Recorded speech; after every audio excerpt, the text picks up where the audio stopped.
Why does it happen? Why do some people have brittler bones, have osteoporosis over time? Why would that change? Yeah, there's a lot of levels to that, but just kind of at base, it can occur at any age.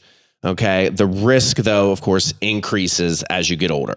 Okay. Particularly for many women, this process begins a year or two before menopause, kind of in that perimenopause transition phase to menopause, where you've got irregular periods, lower sex drive, fatigue, hot flashes, those kind of things.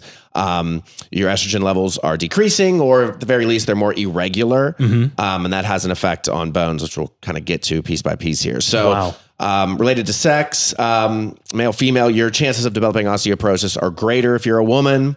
Women have lower peak bone mass and smaller bones than men. So that's, one reason structurally, so to say, why they're affected on top of the hormone issue. Men are still at risk, particularly over age of 70. Okay. So body size also, kind of back to that same thought, slender, thin bone women and men are at greater risk to develop osteoporosis compared to larger bone. Race plays a factor as well. White and Asian women are at the highest risk. Okay. African-American and Mexican American women have a lower risk. And then as far as men go, white men are at a higher risk than African-American or Mexican-American men. Wow. Okay. So it sounds like there's a whole bunch of, this can affect anybody, but it sounds like there's a whole bunch of risk factors and they kind of pile on for some people. Yes. Okay. Yeah, including family history as well. History of fractures, as well as osteoporosis diagnosis. Okay. Yeah. There's said to be that, genetic factors play a huge role and account to up to 60 to 80% of total adult bone mass. So there are certainly modifiable aspects that we'll talk about, but there's, as Joey said, there's 80% a lot. There's a heritability component for sure. Yeah. Or even just kind of just the hand you're dealt, so to speak. Yeah. So, okay. Anything else that causes it or can affect it? Yeah. I mean, it's kind of dig a little bit deeper on the changes to hormones, ultimately estrogen. So estrogen levels have decreased dramatically in women after menopause. And also in that perimenopausal period, there's a disorder of an irregularity of estrogen levels. Estrogen. So why ultimately does that matter? It goes back to some of the technical stuff we talked about earlier. Low estrogen levels are associated with increased osteoclast activity.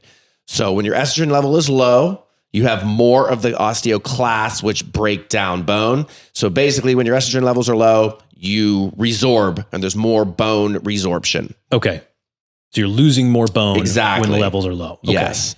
Testosterone has also some association, not to the degree that estrogen does, but testosterone via its conversion to DHT does bind to androgen receptors on bone.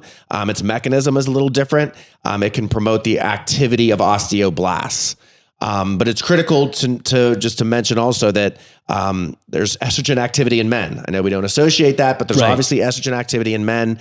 Estrogen receptors themselves have much higher effect on bone density than androgen receptors. Okay. So again, there's interplay there, and estrogen's mainly working on inhibiting the breakdown, and testosterone definitely has some effect on increasing the production. But that's kind of the little more nitty gritty on why that occurs. One more factor as to why, generally speaking, men tend to have thicker, bigger bones is because of that hormonal interplay that you're talking about. Yeah. Also in genetics, when you look at all the levels to it. Yes, there's the interplay there. Okay. Yeah. Right. I mean, in osteopenia, osteoporosis is certainly a potential downstream effect in men, with hypogonadism, as we alluded to before, which piggybacks on what Joey's saying, the decrease in testosterone and the decrease of activity at the estrogen receptors in bone as well. Wow. Okay. Anything else? Yeah, there's still a few layers here. Diet. Okay. Even beginning in childhood, because on one hand, we're saying that there's a lot of bone remodeling occurring, 10% a year, but over time, but we still have 90% that's not remodeling. So even beginning in childhood, just your overall diet that's low in calcium and vitamin D over time does have an increased risk later in life. Excessive dieting, so essentially it related a lot to decreased intake of those things. Yeah. And also poor protein intake has been linked to an increased risk of bone loss and osteoporosis. Fascinating. And this is where it can get a little complicated. There's obviously medical conditions, various and endocrine, hormonal diseases, hypogonadism, like Dante mentioned. We talked about the menopause process, rheumatoid arthritis, HIV, AIDS, cancer, all those things. Yeah. We're kind of more talking about a broad approach here, but all of those things, it'd be remiss to not mention that they certainly can be contributing factors. Okay. All right. And then you said, is there medications were mentioned? Yes. Medications, namely glucocorticoids. So it's a fancy word for what's essentially prednisone, Medrol, those types of things. And the effect is particularly seen when they're taken orally, although definitely have seen that in higher doses, inhaled steroids that are used for asthma or COPD can have an effect as well. Okay. And then again, there's more kind of less common medication, anti-epileptics, cancer meds, even SSRIs, and PPIs. Those are commonly used meds, but they have a lower effect. Okay. The one that's really moving the needle, in terms of what, potentially, a lot of people are exposed to, or a larger population, would be the glucocorticoids. Okay. So if you are female and Asian and postmenopausal and on a corticosteroid, this is a very, very relevant conversation for you. If you're a 23-year-old male who eats tons of vitamin D and calcium-rich foods, then this is probably not as relevant for you.